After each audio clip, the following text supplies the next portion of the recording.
Hi, and welcome to Reboot Rewind. I am Ron Swallow, your host for this fantastic Rewind episode, which is basically us going back and talking about the different episodes that we've done, whether they drove us crazy, whether they made us happy. And we got the whole crew here.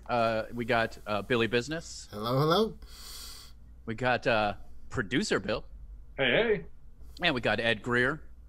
What's up, everybody? It's time to dissect this.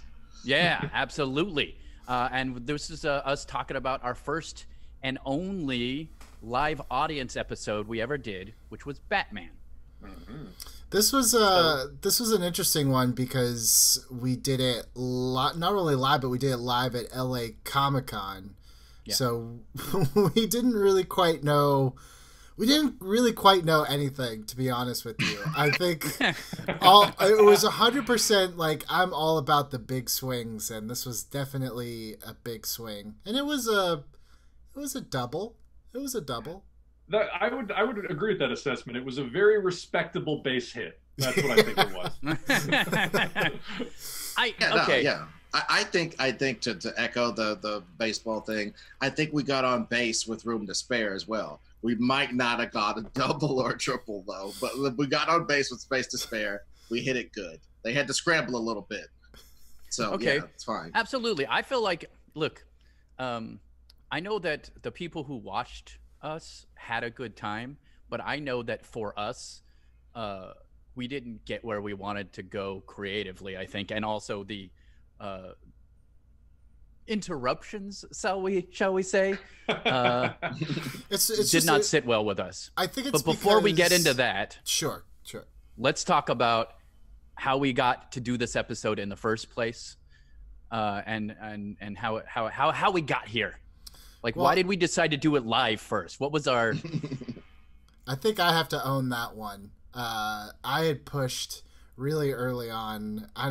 Sometimes I get very like Vince McMahon, where I'm like, we gotta do the big one, baby. We're gonna put the butts in the seats, and then like day of, I was like, oh, maybe not the first one. We shouldn't have done this, but I think I like that we took the big swing. But go ahead, yeah. We had done a dry run first with Wolverine, and just we'll talk about that one eventually. But the electricity that we had, just the four of us in that room, we're like, we got this.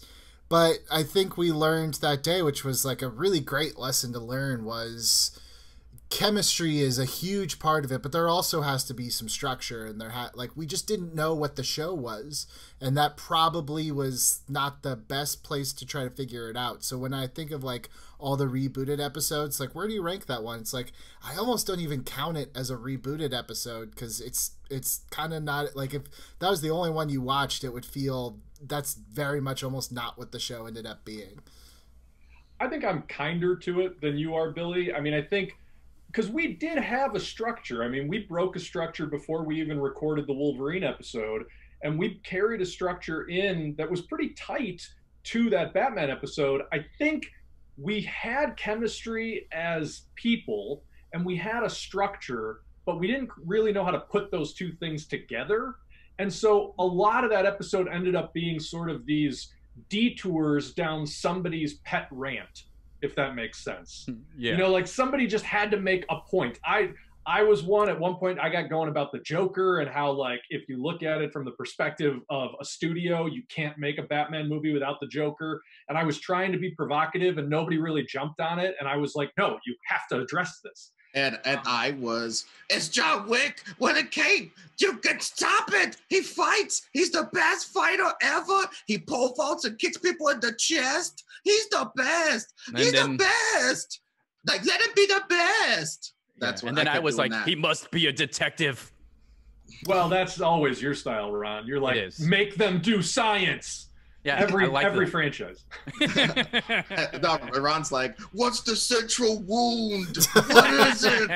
I just read it. What is it? Oh, no, central wound. We all knew the central wound. That's where you got on this weird tangent about how much you weighed in 6th grade, and it just was... Oh, yeah. Oh, no, I remember how we did it. I just watched the episode. So basically what happened was I said... Give us the play-by-play. Yeah, please.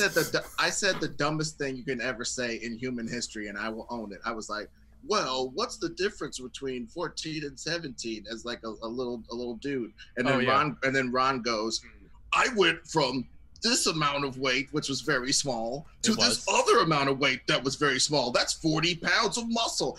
And the fact that you thought you put on 40 pounds of muscle in 3 years is so ridiculous. It's and also it was all like I crazy. Had. Yeah, no, I know. I was literally skin and bones, and then I had some muscle that I didn't have. And don't open up his central wound again. God! This is still all Ron has. He's going back to it again. no, but honestly, I think your diagnosis, Bill, of the fact that we had our little pet rants. I had my he has to be a good fighter rant because, goddamn it, I never saw him do it good ever. They always have him in that clunky stuff, and we got off some good jokes about that. The thing about why would you start fighting crime without the ability to turn your head? Have you ever gotten 405 without turning your head? You know what I mean? There were some nice roads down there. We all got some good stuff off, and I think that was the problem. We were like when Kobe and Shaq weren't quite connected with each other, and then we'd get 17 points down, and then they would throw these dope alley-oops to each other and dunk and maybe come back and stuff. But like, why was it that in the first place? Because there was a little bit of disconnection, not being able to put thought to action, execution. Yeah, I think from more of a 30,000 foot view, this is where I'll just say, I don't think of Reboot It as a commentary show. And I think there was, and maybe it was just the idea that we were doing a panel and we were at LA Comic-Con and we were trying to entertain that audience. But like it kept wanting to turn into a commentary show, to your point, Ed, where it's like we were riffing on what they did in the past and what didn't work in the past and why it was stupid what they did in the past. And that's what gets my blood pressure up, because I'm like, no, that's not this show. This show is about like, let's talk about how to make it work, not why it was stupid before. Yeah, exactly. We didn't really get to start constructing properly, and also even when we got to start constructing properly, due to the format that we brought, we were like letting people go, okay, now this is the part where people get to come in. So right when we were trying to coalesce our story, we let people come in and give us like suggestions and stuff. And that's another thing. Like, I love that we did one of these live, but I like one of these or a few of these live to tape, as it were. You know what I'm saying? So that we can like, it isn't always about what the audience wants. I gotta say, anybody who's ever made anything understands that. And that's kind of all I gotta say about it for now. I mean, it's kind of the same reason why we just talked about in the last episode of Reboot Rewind, why we don't really have guests. It's the same thing. It's where we have to find our kind of mojo, our spin on it. And it is tough because I don't care who you are and I don't care how much you block it out. When you have a live captive audience, you stop collaborating and you start performing. And I think there was definitely a level of like bravado between us that was just like trying to get a pop from the crowd rather than like, what are we actually doing, you know? I will own that a lot as a comic, that is. And like I said I said last episode, like, I did for a minute think that, I was just going to be the guy who puts funny stuff in. And so I kind of did a little bit of that for sure. And I think it turned out okay. But let's get to what the pitch was, because one of the things was it was really hard for us because there's been so many versions of Batman. It was a challenge to find something new that hadn't been done yet, right? I would say so. I mean, I'll just jump in and say, I think anytime we do these superhero properties, I think we felt it in Green Lantern. I think we felt it in Superman. I think we even felt it in Fantastic Four. The question of what story are we telling is a really unwieldy question, because there's so many ways to approach that. Do you start with the villain, which I know is often what Billy suggests? Do you start with the central wound, which Ron is all about? Do you start with your theme, which is usually where I like to start thinking, like, what is this character about when you strip away the story? That's where I like to start. But we all kind of come at it from these different angles, and it becomes hard to reconcile when you're talking about a character that has 50, 60, in Batman's case, 80 years of history, and you're trying to decide what is the most vital story. It's a hard exercise. And everybody has a different Batman that they like. I mean, really, when it comes down to it, there's so many different versions. I mean, people love the 60s version. Some people love the 80s, like, et cetera, et cetera. So it is definitely a hard thing to nail down. Did you guys have, I mean, we talked a little bit about it, but did you guys have any preconceived ideas when you came in that you remember? Well, I'll just jump on this. I honestly felt like I didn't. Maybe You totally I did, though. You know what I'm saying? I definitely maybe did, because again, I think I really I was okay. I'll own my buildum on this one. I straight up was not gonna leave there unless we made a movie about Batman in his prime doing stuff. Yeah. I didn't care what it took. Babies' skulls crushed, no problem. You know, Thuggy child minds, no problem. We got to get this done. I was willing to do anything. That's Batman rolling by on this motorcycle. I was willing to do anything to accomplish that goal, and it made me like a bad Thanos, if that is possible. You know, for the Enterprise. So I'll definitely own that. Yeah, this one was weird because I definitely, I did feel like there are certain ones where you know it's one of the fours, like that's their jam and that's their moment.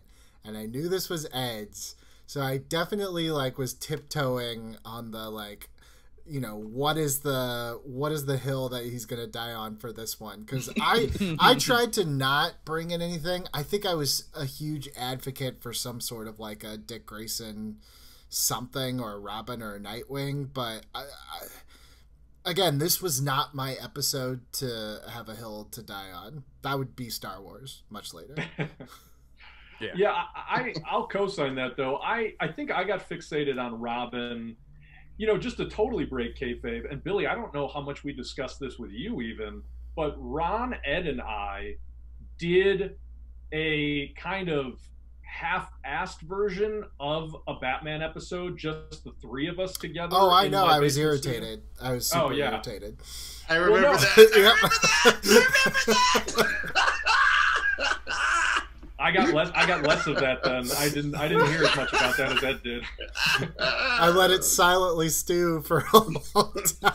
No, dude, it came out like when your wife says something that you did 4 weeks ago. Right? It just slipped out one day. I was like, "Damn, honey, you was I was telling you this. time." It was like, yeah, well, when we did the one where, you know, with the run through, I was like, I wasn't there, and it was like, oh yeah, it was after a nerd cup. But anyway, I was like, no, don't put anyway this. But anyway, sorry, go ahead. Well, no, I only bring it up to say that like the point of that was this was like before we had a structure and we were trying to feel this out, like how do we even have this conversation? It was a real beta test for us. And actually, I think if you're a Nerd Goat Patreon subscriber, you can get access to that because it's up on our Patreon. Yeah. Just rubbing salt in that wound, aren't you? Anyway. Hey, Billy, are you a Nerd Goat Patreon supporter? I suppose I should be now, just to quell this FOMO that I've had for almost a year. You can pay to annoy Billy.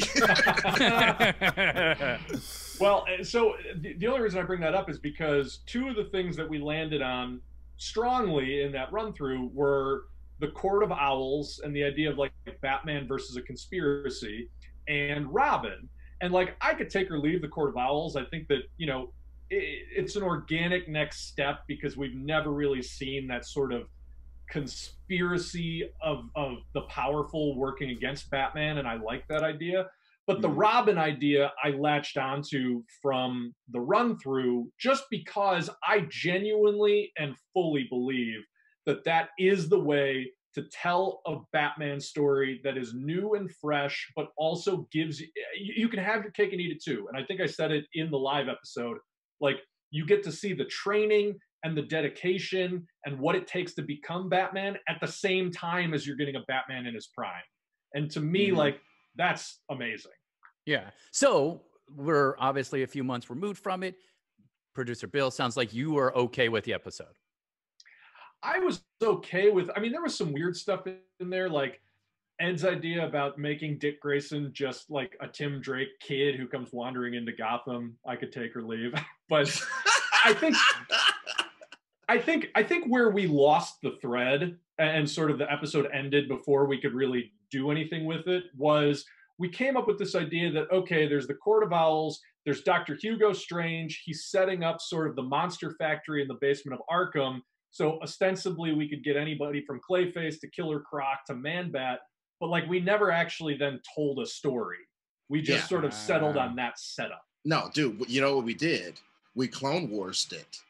We just announced that there was this thing called the Clone Wars, and we just didn't decide to do anything with that until way later with a whole bunch of other people to kind of build that for us. We just sort of threw it out there. We didn't really know what it was going to be. Fair and enough. that's what we did. And we didn't do anything with it because it was like huge, and I bet we didn't know how to do those moving parts in front of people yet, because it was, I mean, you gotta, it was our origin issue, dude. We were like Spider-Man when he could barely jump out of the way of a car, and then he crunches the thing at the top of the building and goes, "Oh God, what am I gonna do?"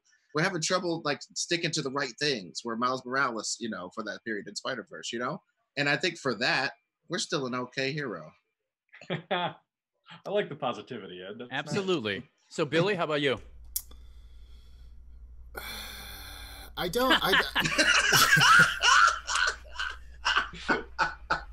The pauses. Billy's pauses are some of the funniest things that happen on Rebooted. Pregnant pauses. Period. It's just so gifable. I'm trying not to just be super negative. It's just one of those things where it's like, if you encounter 100 people in a day and 99 of them say you're great and one of them says you suck, you only remember the person who told you that you suck.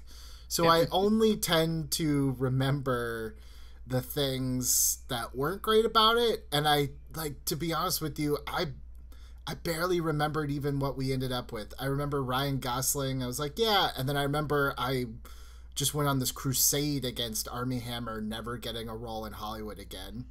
That was it. I remember that. Because I just can't stand that guy. No, I remember. No, hold on. Not only did you go on a crusade against him, you said Finn Wolfhard sucks and shouldn't get any more work. Did I really?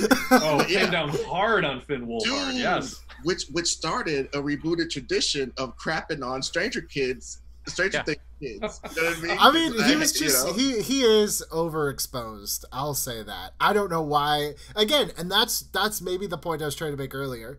There was a bit of showmanship in this one that isn't normally there. So it's like, if you get a reaction from just like Finn Wolfhard, people are like, oh, and you're like, oh, that? Okay, well, Finn Wolfhard can lick my undercarriage, because you just want to keep getting, some sort of a reaction. That was a good, clean insult right there. Yeah, that was nice good. job, Billy. Yeah. So that's why I don't remember a lot of it. I don't even remember going hard on him, but that sounds about right. I think I was just trying to put on a show. I even think I felt like at a couple times, like the camaraderie, I was like, oh, I want people to know we're friends, so let's rib each other. And I think I ribbed Ron and you, Ed, just trying to be like, see, we're fun and we are friends. Like, nah, dude, all of us decided to start stabbing each other for laughs. Yep. And that definitely happened. We saw that happen. I saw it happen no less than an hour ago. In preparation for this, I saw it happen. Apologies. And it was so funny. Nah, but you know what? It was like that movie. Anyway, there's a movie where this puppet gets stabbed, and they're just pulling lots of string out of the puppet, and the string is red, and they're just playing it, and it's so gory and fantastical. That's what it was like watching us on stage, and then we would like relax and try to build something for a second. And then, right, as I said, when we were trying to coalesce, then we started letting people in. And some people had great comments. Some people had too many comments. But you know what? I got an interesting bit of backstory on that episode. My buddy Grant Pardee, he was on there. Let me just go in on him. He's a funny guy. He's a smart guy. He just sold a show to CBS. The thing that's interesting is the show is about like cats. Cats are the main protagonist. And cats literally saved this dude's life in a story that he could tell you by himself. But the bottom line is, this dude's obsession with cats jumped off of the dresser down onto our heads in this episode. Good Lord, that explains so much.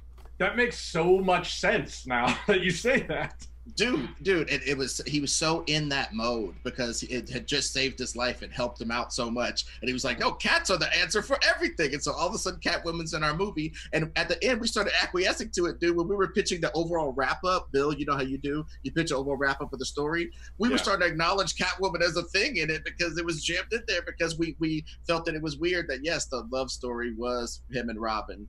I would like to say, just to impart my thing, I'd go ahead and like to apologize to Grant for calling him 2 different names. Look, this is how it works. I get confused when there is a bearded soft person with dark hair. You all look the same to me. You're not a soft person, Bill. Okay. Yeah, you're like a normal person. Grant, I don't think Grant had a beard, did he? When I first met him, yes. Oh, okay. Yes, I got him confused. Adam's another guy I know who's a fan of the other show I do, and they look alike. So all I'm getting from this is that you have face blindness, right? Yeah. This is the reason why. That's one of the reasons why he can't be Batman. I have obvious reasons. You know, I'd have to cover up my whole face and lose 100 pounds at least. I just want to apologize to that guy was on our show for F's and sake. He's like a friend of Ed's. You definitely had met him before. And I've done multiple shows with him. Look, I'm all I'm saying, guys, is I am not perfect. Okay? Nor are any of us. So that is a point well taken. Well, and I think that we've kind of got through all this stuff. We talked about how we felt about it. I think we should look at some of the comments that the Reboot It community left for us. Would you guys like to do that? Let's do it. Mm-hmm. All right. Let's start with Langley M. Neely. I always prefer to see an established Batman in his prime, 30 to 40-year range. I'm sick of seeing him become Batman or talking about ending Batman. You want a fertile ground for franchises of all kinds. Established Batman is the best approach, in my opinion. Okay, and let me acknowledge that's right. That's what I think. No, but honestly, thank you so much, Langley, for obviously agreeing with my take, which was, and again, I don't think anybody's rooting against that take. It's just that everybody wants different things alongside it. No, you know it's what I'm just, saying? But nobody wants them to start at the ending like Snyder tried to do. Or nobody on this group wants that. We got a great beginning story with Batman Begins and kind of that whole run of Batman film. It's like that's the hard part about doing Batman is when they, like 3 out of 4 of those original Batman movies, like he'd been Batman for a while. Then you get a trilogy about his beginnings. Then you get whatever Justice League and Batman v Superman were about the ending of him. So it's like, it's almost like creatively, like all eras of Batman have kind of been represented on live action film at this point. So yeah, if you're gonna start a new Batman franchise, let's start when I don't need to see any form of an origin again, but I definitely want him young enough so that he doesn't age out of it after a couple movies. Yeah, I mean, I think it's a consensus that, like, you basically want to pick up Batman where The Dark Knight left him. Like, I think we all kind of came out of The Dark Knight like, oh my God, now there's going to be 10, 15 years worth of stories of this guy at odds with the police, just Batmaning it up at a really high level. And then The Dark Knight Rises was like, nope. And so I feel like that's kind of where the sweet spot lives. The only thing I'll say, I don't understand fan suggestions that, to me, when I hear them, boil down to don't give the character anywhere interesting to go. And I hear it with Superman, you hear it with Batman, I think you hear it with most comic book characters that have been well established in film. If it's just an episode of their lives, if it's just a day in the life of Batman, why?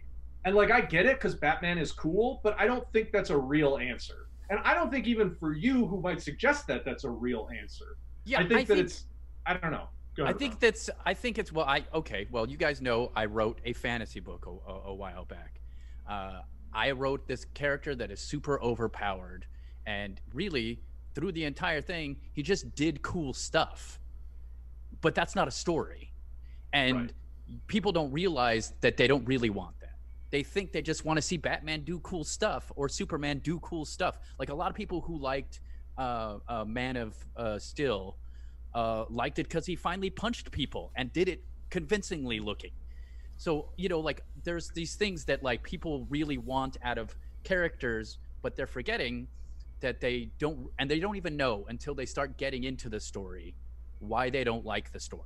Well, You know what I mean? just to piggyback off that, Ron, I think that's why it's almost in a way kind of like dangerous how successful something like Avengers Endgame is, because your whole last half hour is literally just cool things happening that you've always wanted to see. But what you don't think about is that you've had like 20 plus movies of character development, and honestly like 2 hours and 40 minutes of character development in that movie too, so that when you get to those scenes where you get those awesome comic book moments, like if that had just been all those movies, would anyone care when Captain America got Thor's hammer? Probably not. But we care so much about Thor, we care about Captain America, we care about what both of them have gone through and the history of the two of them. So by that point, when he does it, it's not just a cool moment. It's like, wow, it all coalesces. And I think just kind of, you know, fleshing out what you said, I think that's what people don't realize. It's like when comic book characters do comic book things, it's cool for a GIF, but like it doesn't emotionally mean anything in a movie if there's nothing to back it up.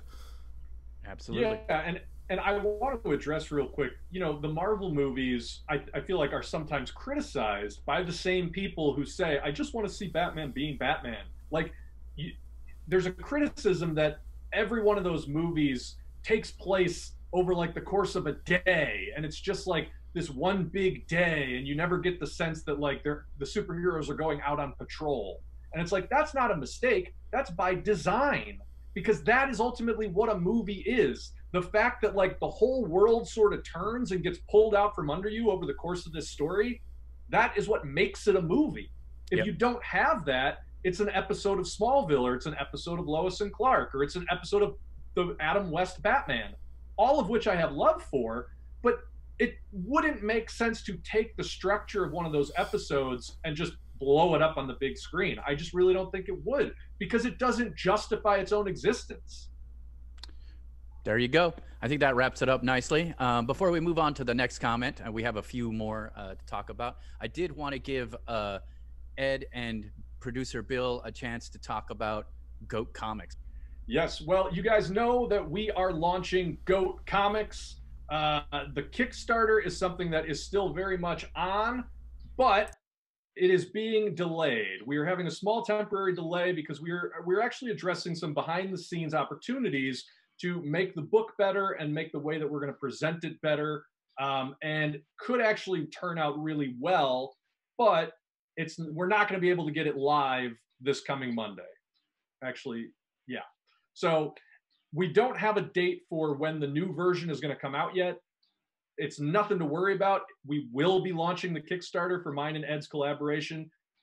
Just give us a little bit of time, subscribe to Reboot It, follow us on social media, and we'll give you the update when it's ready to be announced.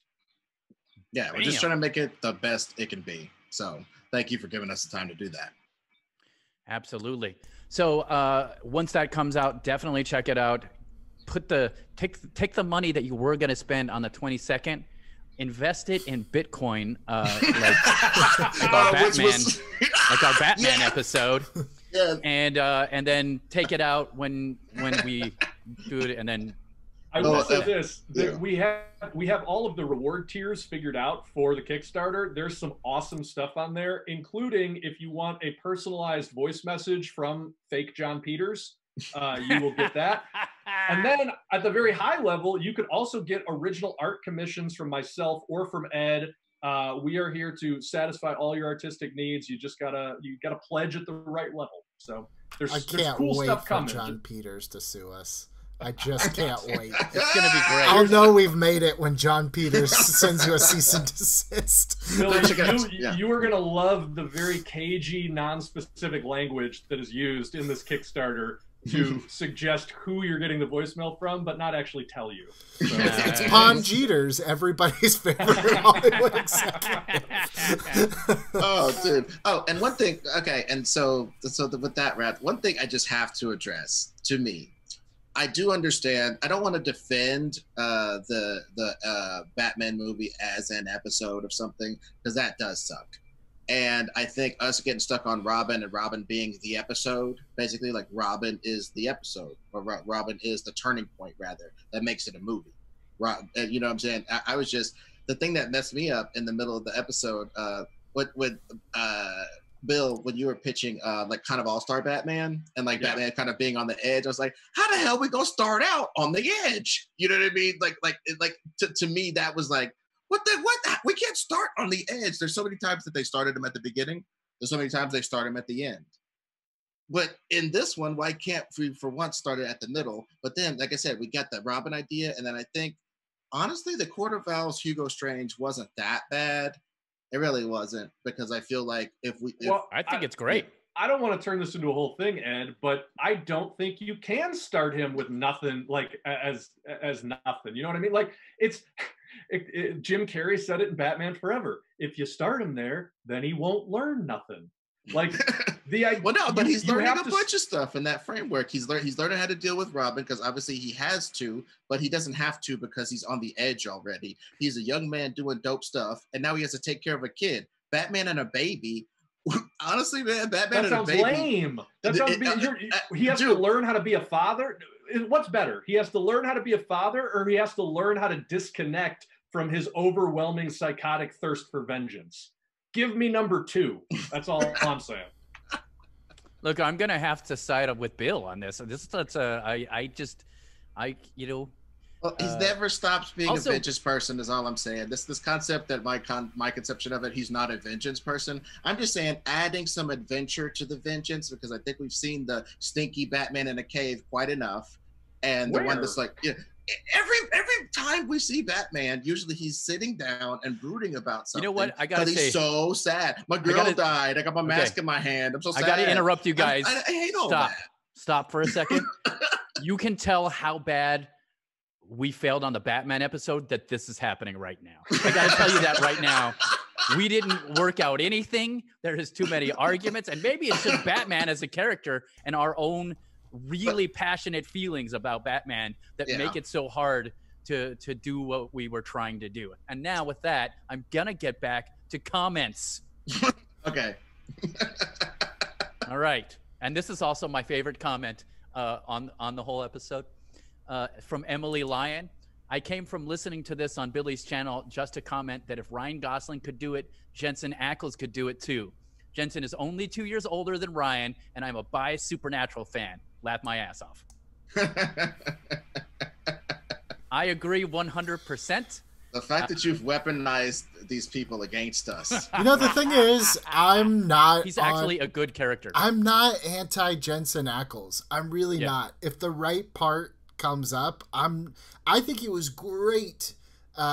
Granted, it was a voiceover, but I thought he was great as what's the Red Hood? Jason Todd. I thought he was great as Jason Todd. I thought that's honestly one of the most underrated and one of the best DC animated movies. Like, I think Jensen Ackles, as someone who, actually, this may surprise you, Ron, who watched like the first 8 or 9 seasons of Supernatural, I really like Jensen Ackles. I just don't think he's a Batman. I don't. I don't think he's right for the part. But that was the start of a long tradition of Jensen Ackles and Tom Holland entering into these. So that's another part. This Batman is like Iron Man 2. You know why Iron Man 2 sucks? Because they established the suitcase armor. They established the new Black Rhodey. They established the fact that he's got the Ivan Danko Crimson Dynamo. They established Black Widow. They do a lot of yeoman's work in that movie, and that's why it sucks. We did a lot of yeoman's work in this episode, and that's why it kind of yeah. I'll just say this about Jensen Ackles is better than you think he is. No, I'm going to say this. I actually don't know enough about Jensen Ackles to have an opinion. I haven't watched a single episode of Smallville. I remember him somewhat from Supernatural. I remember him on Smallville, though. He was on Smallville for a minute. He was. all I'll say is this. I am so disgusted by stan culture and people who feel like they have to become evangelists for these like underprivileged TV actors who aren't getting the shot that they deserve in features. That disgusts me so much that I just want to contribute to like really keeping those people down. So that's just Look, I gotta be honest, I don't think Jensen Ackles cares. Like, he had 15 seasons of a very popular show that was so popular that they got their own convention. That's how popular Supernatural is. That he dude is happy. Found his sweet spot. Like, he does not need you to go out and try to stand for him in a Star Wars movie or something. Absolutely not. Even though I do like him, and most of the time I'm doing it as a joke, and I don't think he really, like, I don't think he's worried about that. This was back in the good old days where that was like a genuine push for Jensen I really Ackles. liked him for that, though. I really did like him for that one. No, but in the end, I think you're also right. Like, he isn't right to play Batman. I agree overall that in the end. Good on you for liking the good version of Dukes of Hazzard. Good on you. Yeah, I'm super glad they don't have the friggin' Confederate flag on their car. Happy about that. Jumping over these ghosts. So then we got another comment, all around nerd. Maybe it's time to reverse the story structure a bit. Batman is at the peak of his game and unhinged because of his split with Robin, who is now Nightwing. It gets revealed to the audience over the course of the film how Robin changed him and how much he still needs that balance. The movie can be so much more an exploration of his psyche and road to return as he reconciles with his former ward. Why are you telling that story in retrospect? That's like, I like the story. I'm just saying, why are you setting it 8 years or whatever after the actual story, which is Batman being unhinged, over the edge, and this kid coming into his life and changing his whole view on his own mission? Like, you're basically saying tell that story, but I think you're just so obsessed with having Nightwing in the movie instead of Robin that you're like, well, yeah, you just tell it, in the future. Well, that's how they ended up kind of telling the story of how Batman and Robin broke up in the animated series, which was through a flashback that Dick Grayson tells Tim Drake is how he ended up leaving a couple of years ago, and Tim kind of pushing for a reconciliation. So maybe it was just kind of like, like, I don't want to speak for that commenter, but maybe it was like, that's the version he saw. It's like, oh, that would, if you flesh that out, that could actually be, a cool movie if you had the time to do it. But I think it's an even cooler. I'm just going to say, I think it's an even cooler movie if you actually meet Robin as Robin and have any sort of insight into what their formative relationship is like. It's a little bit like Zack Snyder putting the defaced Robin costume in the Batcave. It's like, that's supposed to be meaningful and affecting, but like, we have no context. Yeah, they're trading on the intertextuality of the stuff. The fact that you understand the text and you're going to bring your own interpretation of the text to it, and it's like, that isn't quite the same as actual storytelling. I see the argument in a way where it's like the problem is then you'd have to have all these flashbacks of him remembering when he was the Batman who just refused to have any help and was only having Robin around for whatever. It'd be like and didn't think he Casino. needed It'd be like, back home years ago, we were in these gambling bars and we were. That is the worst Robert De Niro I have ever heard in my entire life. That was Midwestern Joe Pesci. That was Midwestern Joe Pesci. That was a pretty bad Joe Pesci too. But I got it, Ed. I got it. I hear for Midwestern accents. I had no idea who that was. I thought that was Robert De Niro. I was like, what? What version of the movie? Did you watch like the TNT edited version? Dude, I watched over. I watched a VHS tape that had been laying in the sun.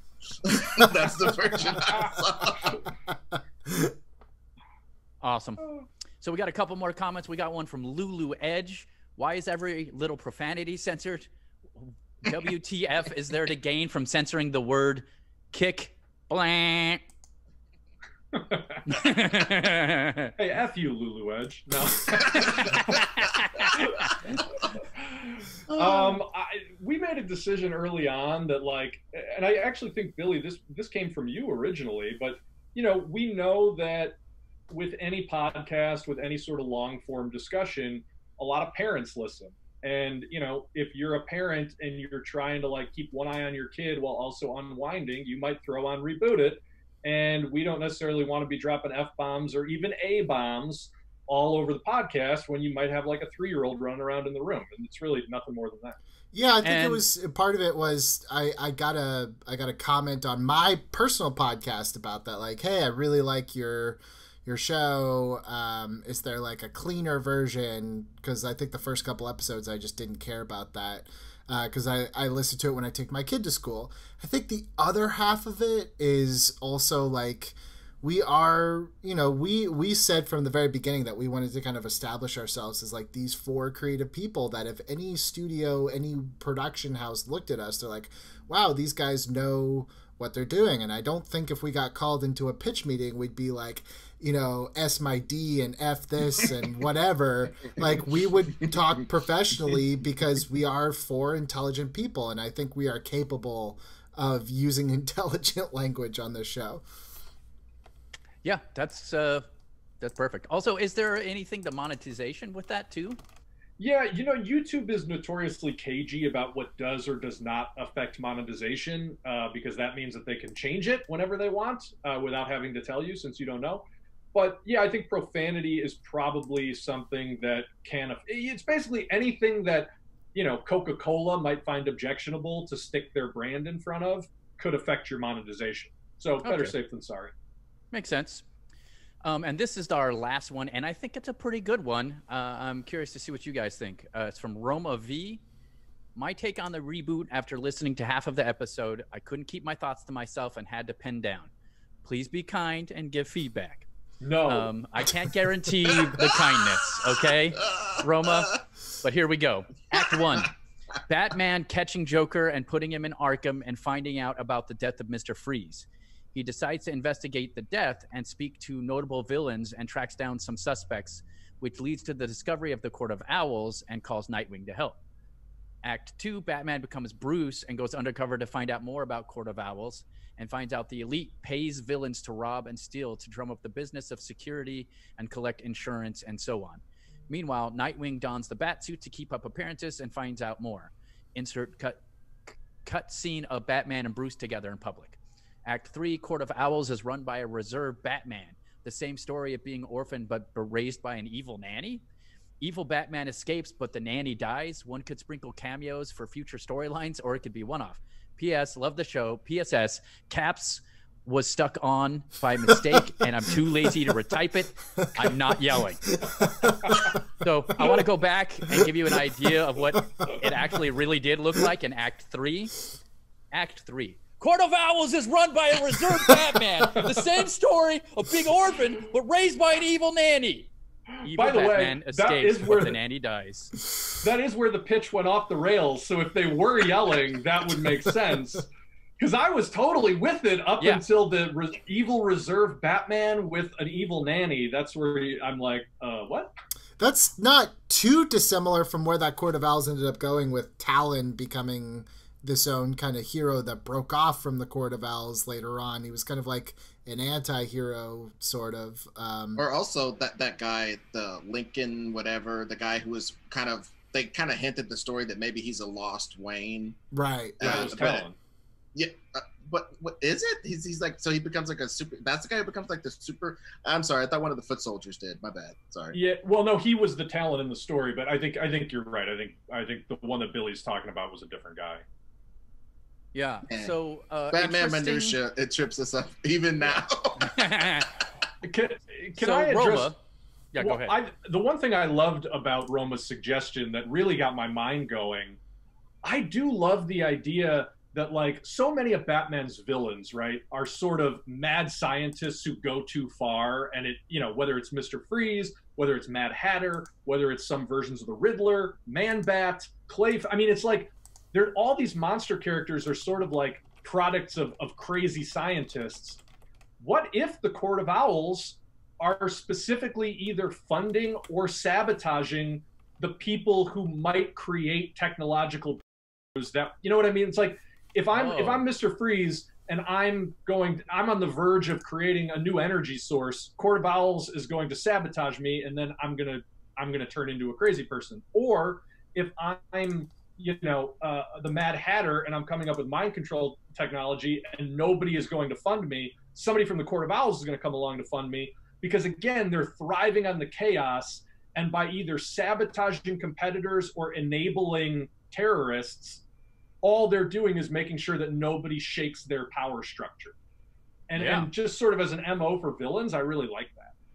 And I think that's pertinent for what is happening in the world, arguably. Yeah. Oh, but also that dovetails into kind of the overall movie that I think was right about to come out of all this, was one where we kind of all got our wish, because we definitely had a Batman that was young enough and fighty enough for me. We had Robin. Robin was the proper age to be like, yeah, I'm a limber little kid beating some ass, but yeah, he had just enough agency, I think.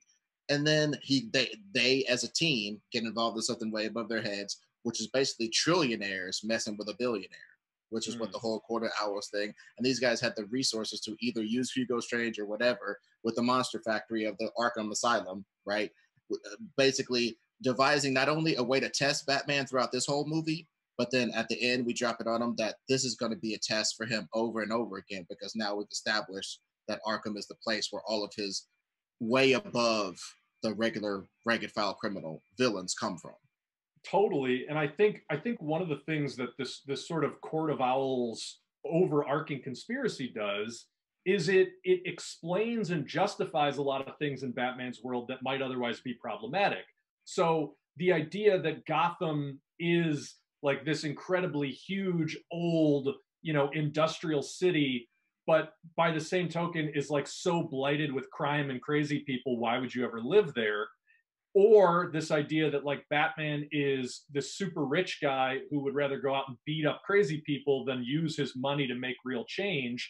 Suddenly, both of those things are justified because you have this sort of Illuminati style group that's specifically making things that way, that will specifically undermine any efforts that Bruce Wayne tries to make, legitimately, that will specifically derail any sort of improvements that are happening to the city. And so the idea that like Batman's quest starts with the city at its lowest, and he takes out the Illuminati group that's been keeping it there, and then his career becomes this slow, methodical rebuilding of Gotham. I really like that. I think there's a lot to that. And just real quick interjection, to do all that work, you would need a partner. You would need a partner. It isn't an option to do all that kind of work. You would need a partner for that. And that's why he's in the story. Yeah. And I got what I want too, which is him doing cool detective work, finding out how this worked out, being smart. Like, I mean, I really do think that in the end, if we had gone just a little bit farther and had a little more time to work it into where we wanted to go, I think we could have made it pretty much perfect. Because I love Matches Malone for the in the animated thing. I love when he goes undercover to find out stuff. I've always loved that. I love the idea of him going undercover as Bruce Wayne, at least from that person's idea. So nice. But yeah, I have to agree though. Reserve Batman. Hey, needs more work. I don't know. I would watch a movie with Batman versus the evil nanny. That sounds. I was like, is this a New Gods reference? Because that piqued my interest. I'm like, Granny Goodness. Oh yeah, definitely. Yeah. No, if it's like Batman versus like Fran Drescher, I'm in. I'm 100% there. Hey, what are you up to? Nothing. I'm not doing nothing. Oh, I don't know if that was a good Fran Drescher, but I think it was close. It was a Fran Drescher. This is the Bad Accent Podcast. Thank you guys very much. Well, you guys, I think we wrapped up all the comments we wanted to talk about. Is there anything else you guys would like to say before we take off? Are we going to do Justice League at some point? Yes. Let's talk about it. Let's talk about this. Yeah. I have been pushing pretty much since we started season 2, because we started with Green Lantern, and technically Green Lantern was our second DCEU movie, and we went from Green Lantern right into Superman. So we got 3 DCEU movies under our belt, let's pull it all together, baby. Let's take those story threads and do our Reboot It team-up movie. Don't Warner Brothers this, though. We still probably should do a Wonder Woman, possibly a Cyborg or an Aquaman or a Martian Manhunter, like one other person before we try to do our Justice. That's my take. We gotta choose wisely, I think. Yeah. Oh, dude, how about this? How about this? How about this as a hard ass thing to do? It's gonna be funny when people listen to this, and it's hard thing to do. This hard thing to do to do a Flash movie. Flash, I'm gonna tell you something, Mean Gene. Flash sucks, and it takes a lot to make him cool. You know what I'm saying? Flash, but also Flash, much as Derek Robertson, who came on Nerd Goat, said, Flash is one of the characters that can show a young person the world of comics. The beauty of comics is all the multiple drawings and the different ways you can show the speed and stuff like that. It's a beauty of cartoonist thing. But in movies, come on, we got all types of bullet time, all types of beautiful slow mo, all types of super fast mo, all types of GoPros on every damn thing. Come on, man, we got to find some new ways to depict speed. We have to find new ways to depict speed. We have to make this character who sucks into somebody that's worthy of standing next to Batman and Superman and Green Lantern, the way the Green Lantern we made. This fool got to get dope enough to stand next to Green Lantern we made. I think that's quite the gauntlet to throw down. I didn't know you guys didn't like Flash. I don't Flash. think Flash sucks. Well, this side of the Brady Bunch This could be another Star Wars. I have real, and I don't want to get into it right now because we probably should do this episode. I have major problems with Flash as a character. I mean, forget his overpowered power set. I don't think there's been a version of Flash that actually works just as a story. So we can get into that. Yeah. Well, I guess we just figured out one of our season 3 episodes. Yeah, I think we did. How's that? And that's an organic tease right there, baby. Yeah. Well, then I think that is a good way to let it go. That does it for Reboot It Rewind. On behalf of me, Ron Swallow, Ed Greer, producer Bill, and Billy Business, we want to thank you for watching and being part of this community that we built here, and we'll see you all next time.